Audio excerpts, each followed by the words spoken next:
Welcome to the Civil Service World podcast. I'm Jess. And I'm Suzannah, and each week we'll be exploring an issue that matters to civil servants in their professional lives.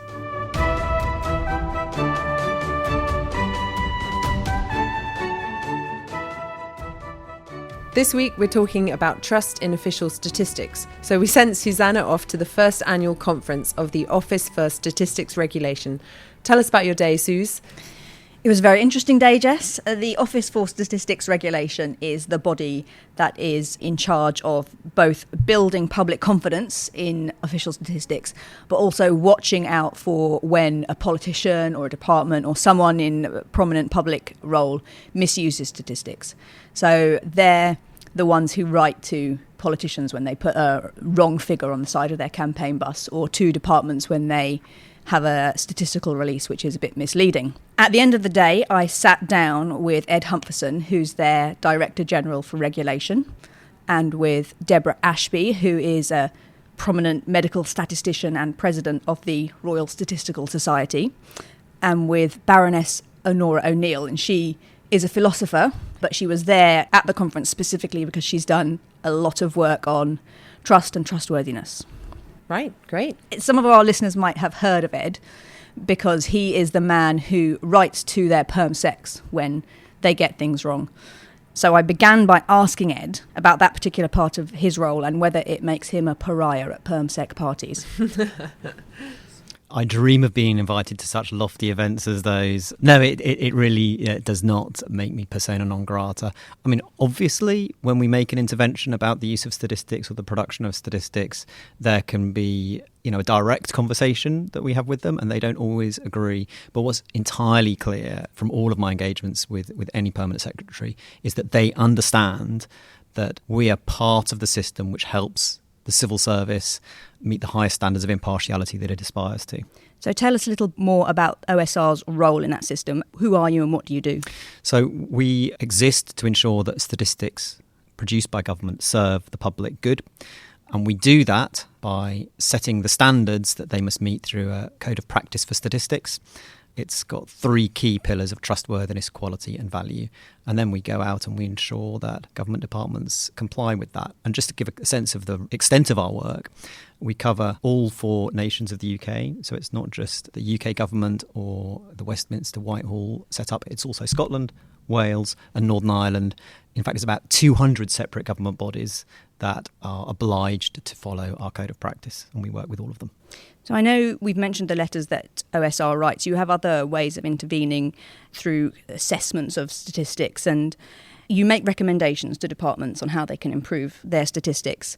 What levers, if any, do you have to actually make them follow your recommendations? So our primary lever is set out in our Act, and that is that we confer the National Statistics designation. It's kind of mark of confidence, and we confer it on statistics that we assess as being fully compliant. So we recently, for example, confirmed the assessment of air quality statistics or of ONS's statistics on regional economic output.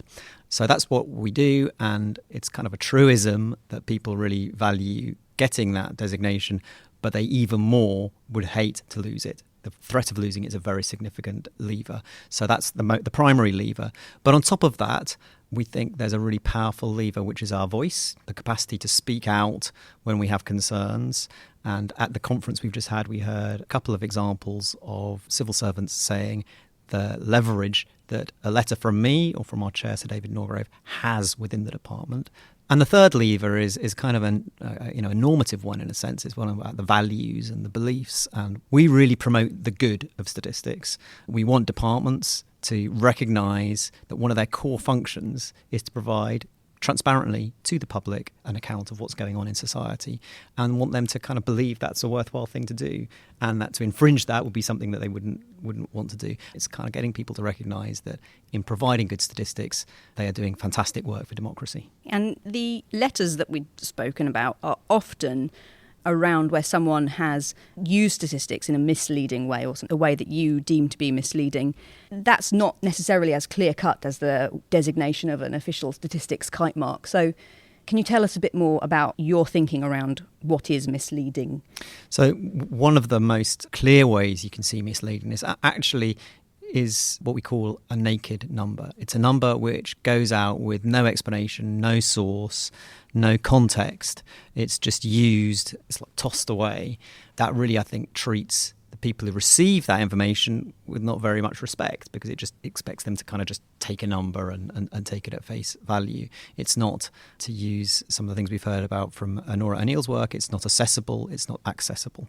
And there are lots of examples in our work where we have just called out naked numbers, things which have just been produced, things on plastic straws, for example, but done by Deborah, or done in the Scottish Parliament by the First Minister talking about waiting times in Scottish hospitals, just numbers with no context. And we think that potential to mislead there is very significant. But of course, there will be other situations where there are statistics published, so the source is clear, but what's happened is the statement being made, which sits over on top of those numbers, kind of misleads as to what they're actually saying. When we're talking about misleading use of statistics, I think a fundamental issue is the way statistics are communicated. So, Deborah, if I could ask you, is there work that the RSS is doing around improving the way that stats are communicated by the profession, and also the way that non-statisticians understand how to communicate? Absolutely. So if I can go back in history, the Society's origins are nearly 200 years ago, very much intertwined with what was the General Registrar's Office, which was the forerunner of the Office of National Statistics. And early on, the motto of the Royal Statistical Society was actually alias extenderendum. My Latin may not be perfect, but it's interpreted for others to thresh. So what statisticians then saw their role was the collection of the data, but it wasn't up to them to interpret it, never mind communicate it. The world has moved on since then, because actually statisticians now see their role as interpreting the data, putting the use to which it's been put in the context of a design. But perhaps we haven't been as good as we might be about then going out there publicly to communicate that. We tend to rely on the medics we work with in my case, or the politicians. I think the Royal Statistical Society more recently has been building up communications, being more public. And that takes a number of forms. It's partly being prepared to respond to consultations and so on. We appointed a guy lecturer in statistics some years ago whose job it is to go around to schools to communicate. A more recent initiative is that we now have the Statistical Ambassadors scheme, where statisticians, some are young, some are rather older, are selected, they apply for it, we select them, and we give them training, confidence, so that when the media come to us, we've got an army of people prepared to do that. And actually one of the graduates of that scheme is Robert Cuff, who's now head of statistics at the BBC. So I think our culture is changing. We're also doing work with others, so we've done a lot of work with journalists who often have to use statistics at short notice to make them aware of how to critique it. And actually we have a prize for statistics and journalism. We get some fabulous entries. We have a Statistics of the Year competition, which we then go on the radio and talk about the winners. So we're doing a number of things to try to communicate. What I do wonder is the extent to which we have plenty of people who are civil servants who are fellows of the Royal Society. What I'm not sure is whether they engage quite as much as they could do, because actually, as I'm talking, a lot of what we're doing more generally, I suspect could be done by civil servants. And clearly there are sensitivities about what you go and front up and what you don't. But the idea that you find people who want to do that, you train them, brief them on what it's appropriate to say and what it's not, and then have them out there explaining how statistics is done, what the processes are, sometimes talking about particular examples to journalists, would do a lot to promote it and actually to put the face behind the numbers, which is often, it's not the only part of trust, but it does help when you think these are real people who actually passionately care. You mentioned that it's normally other people who are communicating statistics. Politicians, in the case of civil servants, are one of the main communicators of official statistics. One of the speakers here today spoke about feeling kind of pummeled between a statistic profession requirement and the policy requirements of the department. That's obviously a big challenge in terms of the way that statistics are used. As the OSR, how engaged are you with people outside the statistics profession? How engaged are they with the work you're doing to improve use of statistics for public good? We engage quite widely, but I just wanted to say one thing before talking about that, which is that we really see that when we make these interventions, what we're actually doing is within a government department, we are empowering that analytical voice. And if you think of government departments as being a federation of roles, you have a policy function, you have a communications function, you have the ministerial function, you have a delivery function, you also have this analytical function, and there's always kind of a balance to be struck between those. And I think some of the times when we see problems is when the analytical function has got a slightly underpowered voice in respect of some of the others. And what we do is, painful though it may be in the short run, is that we're really empowering that analytical voice so that in future we won't need to intervene because they are standing up for themselves. And that's what we really think that we're doing. Kind of implicit in what I've said is that we have to be really aware of the dynamics within each department. So I engage very heavily with permanent secretaries, with directors general, and we also engage really extensively widely with users. One of the themes of today's event has been that if you think of the uses of statistics just being ministers within departments to communicate outwards their policy, in a sense you wouldn't need professional statisticians or a code of practice. You just need communications people. What you really want is a kind of very full sense that statistics are used actively by decision makers of all kinds: citizens, businesses, charities, community groups. And we see very much our role of engaging with those users and ensuring their needs are met as well. Another issue, Deborah, with communicating statistics is how do we communicate uncertainty? Statistics can confer a sense of this is the truth, this is the numbers. Very rarely are they 100% certain. What's your thinking as a professional body around good ways to do that? The first thing is it's vital to communicate uncertainty. One of the things that always amuses me is a statistician means never having to say you're certain. And the question is how you convey that. So I think the first thing is to say this is just an estimate. There are some nice graphical techniques. We saw some today. David Spiegelhalter showed various graphs that convey that uncertainty. But one of the points he was making is that needs testing with the audience. So something that I may think conveys uncertainty, we produce things plus or minus 2 standard errors, and that's, in a scientific world, a standard way of doing it, probably doesn't communicate to the public in the way it should. And so the development of methods that actually show that it is really important. It's also, those often just show the, if you like, technical statistical sampling error. Sometimes the data is not really fit for purpose and there's a much wider kind of uncertainty, sometimes to the extent where you actually shouldn't put out standard estimates at all. Other times you may need to say that under this set of assumptions these are estimates, but if we actually think that this is the theory that's driving things, then maybe it's something different. So it depends on context, but absolutely one should, and it's really challenging to do it right. One thing I was really interested in David's presentation today was his assertion that as we move towards using more administrative data to collect statistics, it won't be a question of the statistics are perhaps we haven't got a big enough base or we've got variability. It's actually biases in the way the data is collected. Is the profession thinking about that and how to kind of communicate in that new world? Absolutely, because that plays into the whole big data debate where people assume that if there's a lot of data that's somehow got the answers, and my flippant response is big data is just all the problems of small data writ large. There's a danger of thinking if you put some fancy algorithm into a data set, it's necessarily going to give you the right answers, whereas actually all the statistical skills of saying, what's the question we're currently trying to answer? Why was that data collected, for what purpose? And then how does that give us a bearing on what we want to know, are really important. And it's just it's critical thinking in a fairly systematic way. Of course it's right to use data collected for other purposes. It'd be daft not to, but just not to be naive about it. And one of the characteristics of an applied statistician, which is what I am, is we tend to know our subject area, but we tend to know how to ask questions as well. It's not that I know everything about every area of medicine, and I'm a medical statistician, but I do know how to ask, to find out, to say, how is that data collected? What would you put down? What would you not? And that skill needs... Anybody playing with data should have that skill. And the longer you work in an area, the more you tend to be attuned to it. But actually making that explicit and transparent so that other people understand that as well is also important. So as we're starting to talk about the era of big data, of digital-driven government, I'd like to bring in you, Onora, because you were speaking today about trustworthiness in a digital age. Communicating statistics in a digital age obviously brings new challenges. Government is thinking about how it can regulate the digital world through, for example, the online harms paper. What are your thoughts on how effective that regulation can be? I think the online harms white paper, which was issued in the spring this year by the Department of Culture, Media and Sport, is very much focused on what one would call the private harms, that is to say the harms to individuals. And of course, people are quite rightly very worried about the private harms.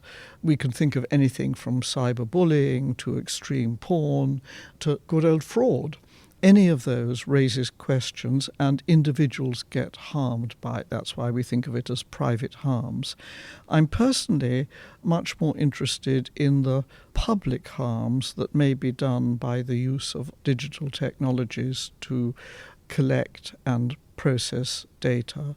The public harms are cases where you can't really draw the causal line from a particular act to an individual who is harmed, but we know, or perhaps we just worry, but we have reason to worry, that harm is being done to public goods, for example, to culture, to serious media or to democracy. So that's the area that I was looking at today, and I think that there is reason to be quite worried because it's very difficult to know how we're going to deal with this. That brings us to the area where statistics really intersects with this, which is around disinformation and disinformation campaigns. In the absence of effective regulation or any regulation really around this issue, is there anything that civil servants, public servants can be doing to counteract the problems of disinformation and public harm in the digital world? I think it is quite difficult because the disinformation campaigns depend very much on the fact that the actual customers of the tech companies that commission and organise the disinformation are not social media users. They're not identifiable individuals. In fact, they are provided with a cloak of anonymity. Hiding behind this cloak, they can commission advertisements that target other people in ways that will perhaps have considerable political influence. We've seen simple examples of this as early as 1916-17 in the Trump election campaign, in the referendum campaign. An example that I like because it's so simple from the Trump election campaign was what was called a voter deterrence campaign. And it was targeting black women who in the United States tend to vote Democrat. And people were receiving messages that said, not really worth voting this time, is it? Not like when it was Obama, is it? Don't think I'm going to vote this time. You're going to vote? And they would agree they wouldn't vote. And black women turned out in much smaller numbers. Now that is very, very difficult to control if you don't know who is commissioning it. And that's what I mean about the cloak of anonymity being provided to the actual customers of the tech companies, not the users of social media, but the customers who commission these targeted advertisements. And things have moved on quite a lot since 2016-17. And in fact, I think today we have a good deal of evidence that there are a lot of people in this space. There was a recent report by the Oxford Internet Institute on disinformation campaigning, which identified 70 major players. Some of them are states, for example, the Russian troll farm, a branch of the Russian government. There's also evidence, of course, of heavy Chinese involvement, but there's also evidence of corporate involvement and of wealthy individuals being involved. So my view as a sort of what matters ethically is that if you're playing a part in democratic life and civic life, you don't hide. You don't hide behind a hedge to throw stones. That's not part of the democratic repertoire, really.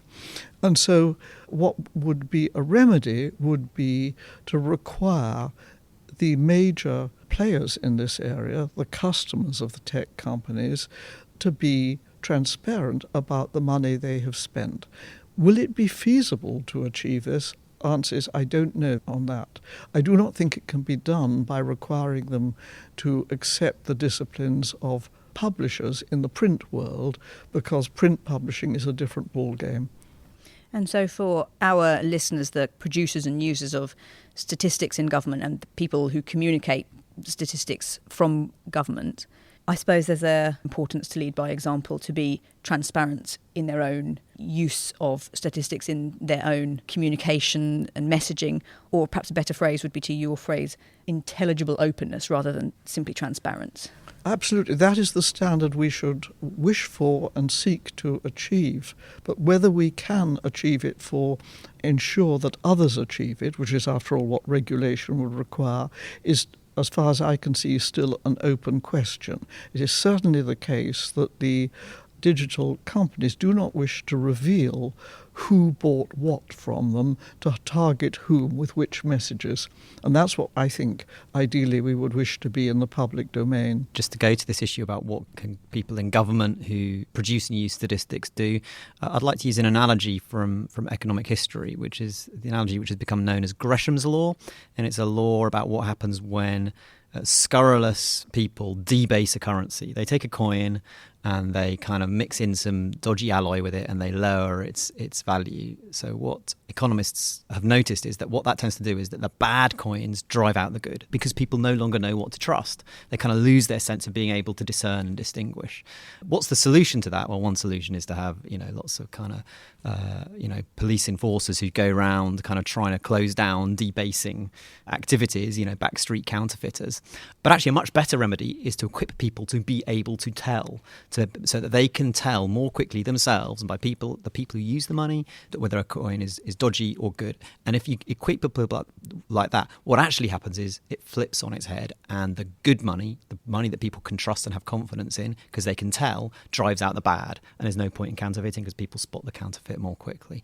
And I think that's a really good analogy for this world, that everything that we're about is enabling people who use statistics and produce statistics on government to allow their good work to shine out, because it's got this openness, it's got this transparency, this accessibility, it's got this value and this quality, and then to work with many other actors, including the Royal Statistical Society, to enable citizens to be more confident in making those choices as to what's good and what's bad. I think that's the answer, rather than kind of lots of heavy-handed kind of enforcers metaphorically going around to backstreet counterfeiters and trying to put them out of business. Equip people with the tools to spot what shines out as being good. And that's what the National Statistics designation is all about.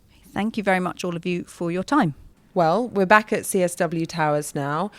Suze, I thought that analogy from Ed at the end was really interesting. Yeah, I thought it was a really good one. Another theme that was discussed in the day was, how do we tackle disinformation without amplifying the misinformation that's being used? And so I think this approach of, rather than stamping down on the lies or the disinformation, we actually just try to amplify what is true and make it easier for people to tell what is true, has to be a really positive approach. How would that work, though? Would everything that's true have a kind of blue tick by it, like on Twitter? Or Well, I mean, there's the official statistics designation and the national statistics designation. I know they're going to be doing some work next year about how those are understood in the public discourse. Clearly, most people aren't really aware that there is such a thing, and they wouldn't know how to check whether a statistic being used is real. One thing that was discussed at the day was obviously around education. Can we make people more statistically literate? Can we give people sort of civics education to help them sift what's true and what's not?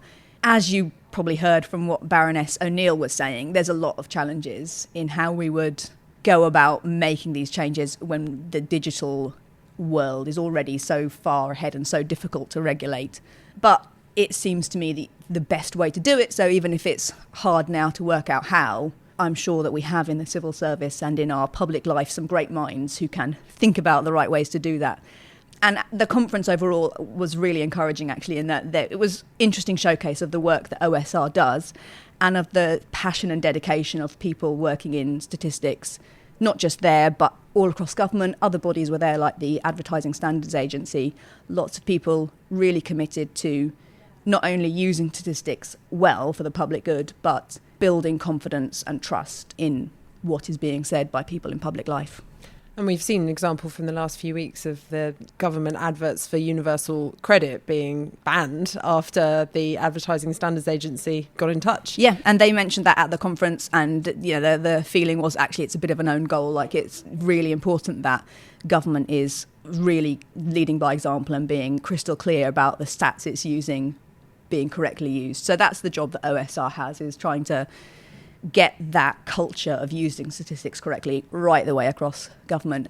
One other thing that was discussed, OSR actually, going back to the currency analogy, when they correct a misuse of statistics, they try not to repeat the false claim that was made. They don't want to amplify. So, for example, the 350 million on the side of a bus, when they wrote to Johnson calling that out, they didn't repeat it because they don't want to keep that figure in the public discourse. So they're already starting to think about how do you basically focus on what is true, and amplifying that, correcting things when they go wrong, but not turning the conversation round to the misuse. Well, good luck to them. That's it for this week, but before we go, we've just got time to decode some gems of Whitehallese. Disappointed. Used by members of the senior civil service to express the view that a particular junior official is quite possibly the most incompetent person they have ever come across. Surprised? Another classic senior civil service understatement, signifying horror, disgust and fury. Concerned. Somewhere in Whitehall, a senior official is about to go ballistic. It's one step away from the apocalypse of deep concern. Thank you for listening to the Civil Service World podcast. Don't forget to subscribe and get in touch if there's anything you can think of that we should cover in future. You can contact us through our Twitter handle @CSW News.